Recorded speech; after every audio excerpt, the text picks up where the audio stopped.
CMR ఆషాఢం శ్రావణం super sale up to 66% of 1+1 offers, combo offers ఇంకా మరెన్నో. ఇరిగేషన్ శాఖను భ్రష్టు పట్టించారని ఆరోపించారు మంత్రి ఉత్తమ్. 10 ఏళ్లలో ప్రాజెక్టులను కనీసం మెయింటెనెన్స్ కూడా చేయలేదన్నారు. కాళేశ్వరం ప్రాజెక్టులో కమిషన్లకు కక్కుర్తి పడ్డారని మండిపడ్డారు. తాము అధికారంలోకి రాగానే ప్రాజెక్టుల మెయింటెనెన్స్ పై దృష్టి పెట్టామన్నారు మంత్రి ఉత్తమ్ కుమార్ రెడ్డి. 10 ఏళ్ల బీఆర్ఎస్ పరిపాలనలో ఇరిగేషన్ శాఖని భ్రష్టు పెట్టించిండ్రు. ఇరిగేషన్ ప్రాజెక్టులు కొత్తవి కట్టకపోగా పాత వాటిని నాశనం చేసే దాంట్లో వాళ్ళదే కీలక పాత్ర పోషించిండ్రు. ఏ విధంగా అంటే 10 ఏళ్ల పాటు O&M మెయింటెనెన్స్ ప్రాజెక్ట్స్ కి అసలు చేయలేదు.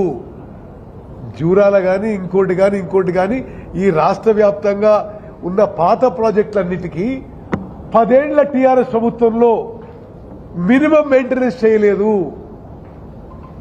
మరి ఇప్పుడు చిన్నారెడ్డి గారు చెప్పినట్టుగా ఎక్కడా పూడికతీత కానీ, వెజిటేషన్ గ్రోత్ కానీ, సిల్టేషన్ కానీ, సెడిమెంటేషన్ కానీ ఎటువంటి మెయింటెనెన్స్ అవసరాలున్నా 10 ఏళ్ల పాటు వాళ్ళు కాళేశ్వరం ప్రాజెక్టులో కమిషన్ల కకృతి కోసం పనిచేసారు తప్పితే ఈ ప్రాజెక్టులు మెయింటైన్ చేయలేదు.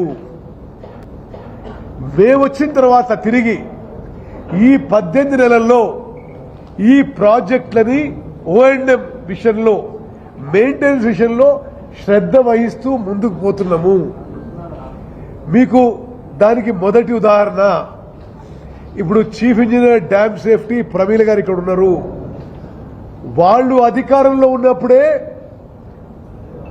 ఈ జూరాల ప్రాజెక్టు మీద ఈ హెవీ వెహికల్స్ అలౌ చేయడం ఇది డ్యామ్ సేఫ్టీకి శ్రేయస్కరం కాదు అనో రిపోర్ట్ ఇవ్వడం జరిగింది.